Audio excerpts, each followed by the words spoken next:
qu'on est la meilleure tribune du championnat. Mais oui, je veux dire qu'on est la meilleure tribune du championnat.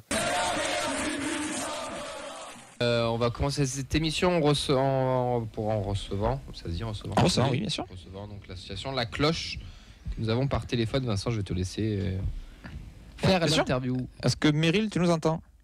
Oui, bonjour. Bonjour, bienvenue à la feuille de match pour te présenter un petit peu l'association La Cloche qui est partenaire du Toulouse Football Club. C'est l'association du mois, tout simplement, mise en avant par la fondation du TFC. Est-ce que tu peux nous présenter l'association, tout simplement ? Alors la Cloche, c'est une association qui a pour objectif de changer le regard porté sur le monde de la rue et de la grande précarité et de favoriser le lien social entre personnes avec et sans domicile. Et donc pour ça, on a développé un réseau de commerçants solidaires, donc on appelle le Carillon, à Toulouse aujourd'hui. Donc ça compte 95 commerçants et c'est des commerçants qui vont proposer, en tout cas offrir des services qui vont être accessibles et gratuits, surtout à tout le monde. Où l'objectif c'est vraiment en fait de recréer du lien entre le commerçant, l'habitant, le citoyen et la personne à la rue, de recréer en fait une dynamique une dynamique de quartier, une dynamique collective. Et en parallèle de ça, il y a un système de produits aussi suspendus, donc prépayés par la clientèle et offerts par le commerçant lui-même.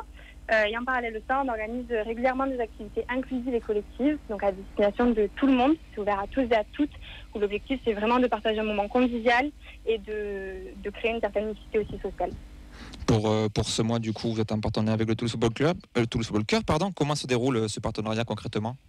Alors il se passe très bien actuellement, donc le TFC, en tout cas le Toulouse Football Club est un partenaire qui est très investi, en tout cas auprès d'associations locales. Et on est très honorés d'avoir été choisis pour être mis en avant ce mois-ci. Il y a plein de belles choses qui vont venir, plein de belles actions et de beaux projets pour ce mois-ci. Et en tout cas, c'est important aussi pour nous d'être mis en avant par le TFC, puisqu'on a des valeurs qui sont quand même similaires, puisqu'à La Cloche, on prône la solidarité, l'inclusion et le faire ensemble. Et c'est des valeurs qui sont pleinement aussi celles du sport. Donc voilà, plein de belles actions sont prévues tout au long du mois et à commencer par notre présence demain sur le match TFC Lens. Donc vous pouvez nous retrouver sur le stand dès 19h sur le parc du TFC. Et aussi, 20 places ont été offertes par le Toulouse Football Club à 20 bénéficiaires de l'association. Et il n'y a pas que ça du coup, on a pu échanger un petit peu avant, il y a un spot publicitaire qui va être diffusé demain. Tu peux nous expliquer en fait concrètement en quoi il consiste ? Oui, effectivement, il y a un spot de sensibilisation qui va être diffusé demain lors de la mi-temps du match, donc du coup TFC Lens. L'objectif en tout cas de ce spot vidéo, c'est bien évidemment de faire connaître l'association, mais aussi de sensibiliser en tout cas ce public-là au monde de la rue, à la précarité. Et on voulait faire passer un message qui était en tout cas important pour nous, c'est qu'aujourd'hui il n'y a pas un profil type pour être à la rue. Tout le monde, personne n'est épargné, tout le monde peut être concerné, et que c'est pas parce qu'on n'en a pas les moyens qu'on n'a pas le droit de vivre aussi certains moments, comme celui de demain, aller voir un match de foot avec des amis, de la famille ou des collègues de travail. Donc voilà, c'est important pour nous de sensibiliser le grand public là, et grâce à Luma Studio, qui fait par ses bénévoles pour réaliser cette vidéo, ce très beau projet, on a pu faire une vidéo qualitative et à l'honneur en tout cas du partenariat et à la hauteur du public de demain. Merci beaucoup en tout cas, merci à tous les bénévoles. Si on veut vous rejoindre, c'est quoi vos réseaux sociaux pardon ? Alors vous pouvez nous retrouver sur Facebook et Instagram sous le nom de La Cloche OC, donc OCC, ou sur le site internet lacloche.org. Merci beaucoup, merci d'avoir pris le temps de présenter l'association et on vous souhaite plein de belles activités et, en espérant... À demain surtout. Ouais, tout simplement, à demain. Bon match déjà à tous les présents. Bonne soirée. Merci, bonne soirée. Je viens d'aller les follow à l'instant. Ça c'est bien, tu es corpo. Exactement. Allez, on passe au programme du week-end. Le programme du week-end, il est chargé aussi. On va commencer avec l'Euro U17 féminin, mon cher Nathan. Ouais, donc la France a fait match nul contre l'Italie. Même scénario que l'Espagne, tout se joue en première mi-temps et la France s'égalise après avoir concédé l'ouverture du score. Ludivine Bardet donc est resté sur le banc. La France est 3e de son groupe. Il reste un match contre la Pologne qui est lanterne rouge. Et il y a une dernière petite news avant qu'on passe totalement au calendrier que j'ai zappé. Désolé mon cher Nathan, mais c'est en lien d'ailleurs en plus avec toi parce que tu étais, c'est avec le lien du pôle handicap de la mairie de Toulouse. Tu étais au stadium cette semaine, Nathan. Ouais, exactement. Ouais. Donc on a été conviés à... Prépa Tifo ? Ah non, Prépa Tifo, ouais. Pour demain. Vous n'êtes pas prêts, je pense. On a été convié par le club à participer avec le pôle handicap de la mairie et des associations d'accompagnement de personnes aveugles et malvoyantes. Donc, parmi eux, il y avait l'UNADEV, le centre de transcription et d'édition en braille, l'association Generis et Passerelle sur Dicédité. C'est bon, j'y suis arrivé. Orthophoniste, je connais un super celui-là. Donc le but en fait c'était de participer à une visite du stadium pour un public, donc pour des personnes qui sont en situation de handicap sensoriel, donc en l'occurrence visuel. Donc on a été accueillis par Manon Lombard de la fondation du Toulouse Football Club, avec qui on échange avec l'association depuis quelques temps. Donc les personnes avec les membres de la mairie, on s'est rejoints devant le stade. Je vais expliquer un petit peu voilà, comment ça fonctionnait pour les portiques de sécurité, les accès prioritaires. On a été ensuite sur le parvis. Et à partir de là, on s'est rendu en porte 02C. Donc porte 02C en latéral nord, c'est là où il y a l'accès pour les personnes en situation de handicap qui ne se déplacent pas en fauteuil roulant. Donc on a visité l'endroit et à partir de là, la mairie a présenté son outil d'audio description dans l'application Audiopoint qui permet tout simplement aux supporters atteints de handicap visuel de pouvoir profiter du match. De savoir qui c'est qui a marqué par exemple. Voilà, tout à fait, exactement. Qui c'est qui a marqué ? De pouvoir profiter du match pleinement. Et donc c'est des étudiants en journalisme qui. Le JT, non ? Ouais. Pas forcément. Pas forcément. Ça tourne. Ouais, j'avais plus en tête le. C'est le JT principalement, Ouais, mais ça tourne puisqu'on avait. Ah oui, c'est beaucoup mieux le son, merci. C'est puisque on avait Nathan qui était un projet extérieur qui alliait JT qui l'a fait ça par exemple. Ok. En Donc, tout cas, tu y étais pour le côté Pôle handicap et tu as repéré peut-être potentiellement des Exactement. endroits pour faire des lieux Voilà, des agrandissements, peut-être vers le virage, quoi. Et puis au-delà de ça, c'est le club avait pour objectif de développer sa base de supporters en situation de handicap qui ne se déplacent pas en fauteuil parce que ils a les pas que les accueillent pas, fauteuils. ils ont peut-être la crainte en fait de se rendre au stade, donc c'est pour ça qu'ils ont organisé ces visites-là. Et nous, on espère que ça nous fera aussi des futurs adhérents. Vous avez lancé votre Tolosa, campagne d'ailleurs. tout à fait, puisqu'on avait pour objectif on a pu travailler avec la billetterie pour proposer des abonnements spécifiques pour les personnes en situation de handicap, soit invisible ou de handicap sensoriel. Donc voilà, on relance un appel si les personnes sont intéressées. Voilà, peuvent toujours se rapprocher de Andy Tolosa pour pouvoir bénéficier à la fois d'un appui pour échanger avec le club, puisque aujourd'hui on est quand même l'un des interlocuteurs principaux du club pour les personnes en situation de handicap, et donc pour s'abonner, pour vibrer avec nous, pour faire des déplacements. Dit Tolosa, c'est la vie d'Aloca. Exactement. Donc n'hésitez pas à nous rejoindre. Campagne d'abonnement qui a été lancée, vous retrouvez les liens oui, sur nos réseaux, et puis ça va être mis sur le live, et sinon c'est anditolosa.fr sur le site. C'est ça, il y a tiré. Et leur compte Insta ou Facebook. Juste à Facebook, il y a Facebook aussi.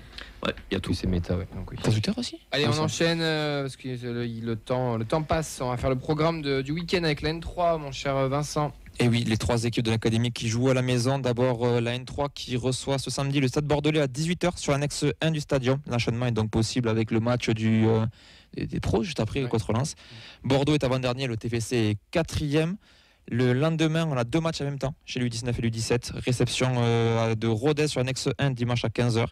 En même temps que les féminines. Victoire obligatoire pour le TEF qui est 3e face à un adversaire déjà condamné à la descente. Le TFC, pour se qualifier pour les phases finales, doit compter sur un nul ou une défaite de Marseille qui affronte Nice 5e, ou de Saint-Etienne qui se déplace à Ajaccio 6e. Donc c'est très mal barré. Mais bon, ça peut. Faut croiser les doigts quoi. Pourtant, Faut faire le taf. quand tu comptes au niveau destin sur l'adversaire, c'est jamais bon signe quoi. Et les U17 qui jouent en même temps, donc ça sera sur Annexe Bristaton dimanche 15h contre la Genève Villeneuve, c'est le 9e qui reçoit le 8e. Chacun peut espérer gagner une place en cas de victoire. C'est vraiment la définition d'une fin de saison en roue libre. On va enchaîner avec la section féminine. On va recevoir le coach Antoine Gérard, comme on en a l'habitude les mardis en général pour les retours de match, mais on l'a aussi des fois les vendredis. Et là, il va être avec nous pour nous parler de ce match de dimanche, ce gros match face à Lens qui se déroulera au Stadium. Vous pouvez encore acheter vos places, hein. Tous les abonnés, c'est gratuit, donc n'hésitez pas à venir passer votre dimanche après-midi au Stadium et encourager les Violettes. C'est totalement gratuit pour tous les abonnés. Et pour ceux qui ne sont pas abonnés, c'est seulement 5 €. Donc venez nombreux et nombreuses voir les filles, les encourager, parce qu'elles auront besoin de nous pour ce gros rendez-vous de dimanche. Bonsoir Antoine, comment ça va ? Bonsoir tout le monde, tout va très bien. Antoine, est-ce que tu peux nous présenter un petit peu l'adversaire lensois qui est leader de cette D2, c'est ça? Exactement, qui a fait la course en tête toute la saison. C'est une belle équipe qu'on avait battue au match aller là-bas. C'était notre première victoire de la saison. Et je crois que derrière, elles n'ont pas perdu jusqu'au match à Bollard ou d'avant. Enfin, voilà, elles ont caracolé en tête toute la saison. Elles ont fait un super parcours. Et bon, là, elles sont un peu dans le trou sur la fin au moment de conclure. Mais ça reste une équipe avec de vraies qualités. Ouais, la dynamique est un petit peu inversée hein, quand on regarde les dynamiques récentes. Sur le papier, la dynamique toulousaine est plus forte, on va dire, que celle des Lensoises. Oui, ouais. Clairement, on a effectivement réussi à engranger beaucoup de confiance sur les 6 derniers matchs. Et ça n'a pas été le cas de notre adversaire qui, lui, est plutôt dans le doute et qui vraiment était tout proche de valider sa montée très tôt dans la saison et qui du coup se retrouve à jouer des matchs à enjeu sur la toute fin alors que c'est pas ce qu'elles avaient prévu au départ. Côté toulousaine, est-ce que le groupe est au complet ou on a des petits pépins par-ci par-là? On a Pauline Pardon qui est suspendue puisqu'elle a pris rouge à Lille. Oui, logique. Voilà, on a des joueuses qui reviennent de blessures qui vont revenir mais qui vont avoir un temps de jeu réduit. C'est Nivine Ali Abdallah et Marine Perea. Ouais. Voilà, je pense que j'ai fait à peu près le tour des joueuses qui globalement vont être absentes en dehors de celles qui sont absentes depuis plus longtemps. Comment tu as préparé le groupe pour ce match qui est décisif hein, pour la fin de saison et aussi qui se déroule au Stadium, donc dans un univers encore un peu plus particulier quoi. C'est le 4e match de la saison au Stadium, donc j'aurais tendance à dire que c'est moins un piège pour nous quand même. On a préparé le match exactement comme on prépare tous les matchs depuis le début de la saison. L'ambiance au sein du groupe est vraiment excellente. Les filles sont extrêmement relâchées. Personne n'a concrètement de pression. Alors après, forcément, toutes les filles et tout le staff, tout le monde va avoir envie de faire un bon match et montrer une bonne image de notre équipe dimanche après-midi. Donc ça va forcément relever un petit peu le niveau de stress, mais on a vraiment confiance dans ce qu'on fait en ce moment. Les filles sont dans un super état d'esprit et il y a beaucoup de relâchement la semaine comme les derniers week-ends, et j'espère que ça va se poursuivre dimanche parce que jusqu'ici ça nous a plutôt réussi. Nous on sera au commentaire de ce match aussi dimanche et on a une stat qui peut peut-être te rassurer, c'est que dès qu'on commente un match des féminines, vous ne perdez pas. Je sais pas ce que ça vaut. C'est une bonne nouvelle, même si le match nul peut être un peu limitant pour nous ce week-end pour le coup. Si on peut pas tout faire non plus. Non, ça va peut-être être à nous de forcer le destin un petit peu, on va vous filer un coup de main. Ouais, parfait. Il y a surtout aussi quelque chose qui se trame, c'est qu'il y aurait potentiellement, je dis bien potentiellement, on va mettre avec des grandes guillemets, mais une présence du groupe des Indians qui sont en train de sonder un peu tout le monde pour potentiellement être présent dimanche et venir encourager les filles. Ça serait quand même un vrai plus aussi pour... Moi, ça m'a été confirmé effectivement qu'ils seraient présents pour la première fois sur un match des féminines. Ouais. Bon, ça rajoute quand même aussi quelque chose à ce match-là, parce que bon, c'est bien quand il y a du monde, mais quand il y a une tribune qui donne de la voix et qui encourage derrière, c'est quand même autre chose aussi. Ça peut donner ce petit supplément d'âme que les filles peuvent aller chercher pour je sais pas, mettre un but, on va dire un but de plus ou ne pas en encaisser un. Enfin, c'est toujours. Ouais, bien sûr. On va sans doute faire une influence moins importante que contre Lille, à part si sur les 2 derniers jours, ça mord un peu plus à l'hameçon. Mais si on est un petit peu moins, mais que il y a une grosse partie de la tribune qui chante, je pense que finalement ça va équilibrer, l'ambiance à l'intérieur du stade. Ouais, ça c'est clair. C'est quoi le message que tu donnerais à ceux qui sont encore un petit peu indécis pour venir, Antoine? C'est une opportunité de découvrir une équipe qui dégage beaucoup de positif, de joie de vivre et qui au départ n'était pas du tout programmée pour jouer la montée. Moi je l'ai répété plein de fois, mais j'avais plutôt peur qu'on joue le maintien sur cette dernière ligne droite qui aurait été très relevée quand même dans un objectif de maintien. On se retrouve là à jouer un bonus de monter sur une dynamique de 6 victoires. Le dernier match, on a marqué 5 buts. L'avant-dernier, on a marqué 3. À chaque week-end, il y a globalement du spectacle et des buts à fêter. Donc voilà, moi j'encourage les gens qui connaissent pas le foot féminin à venir découvrir et à venir voir un petit peu ce que c'est, parce qu'on s'en fait parfois une fausse image devant un écran. Et à tous ceux qui ont suivi un petit peu les résultats de l'équipe féminine, voilà, leur dire que les filles ont besoin d'eux pour aller chercher quelque chose qu'on imaginait impossible en début de saison. Pour ajouter quelque chose de positif à tout ce que tu viens de dire, c'était très positif aussi. On en parlait dans la voiture avec Vincent, mais cette saison, les émotions positives qu'on a vécues avec le club, c'est avec les filles. Dans le sens où la qualification Coupe de France, quand on y était, c'était un truc de dingue. Les matchs qu'on a commentés, c'était un truc de dingue. Bon, ça c'est plus personnel parce que c'est par rapport à nous et ce qu'on a fait. Mais ça dégage quelque chose, et comme tu le dis, il y a toujours du spectacle, il se passe toujours quelque chose en fait avec vous et avec les filles. Et là, le fait qu'elle soit troisième à quelques points de la montée, alors comme tu le dis, à la base, c'était quand même plus pour jouer le maintien et voir après ce qui pouvait se passer. Là, on est quand même à 2 matchs de jouer le titre, entre guillemets, même si ça va être très compliqué, le titre ou la montée. Et c'est quand même fou. Et en plus, on a la chance de pouvoir le jouer au stadium. C'est gratuit pour les abonnés, ou que 5 € pour les non-abonnés. Enfin, faut foncer, faut venir, faut à tout prix venir leur donner de la force et les encourager, parce qu'elles auront besoin de nous, et elles donneront tout sur le terrain aussi pour ça, parce que c'est une chance aussi de jouer au stadium, et elles en profitent à fond aussi à chaque fois. Exactement, et puis à tous les gens qui sont fans de l'ambiance un petit peu des matchs de foot où les ultras chantent, etc. Là on va avoir les ultras, je pense, des 2 camps qui vont être là, même si peut-être en petite quantité pour les Lensois, mais les 2 groupes ultras vont globalement être là pour chanter. Voilà, c'est une ambiance particulière dans un grand stade qui sera pas rempli, mais c'est une découverte. Franchement, c'est une découverte, et ça a été une découverte pour beaucoup de gens contre Lille, qui ont apprécié et qui, j'espère, seront là de nouveau dimanche.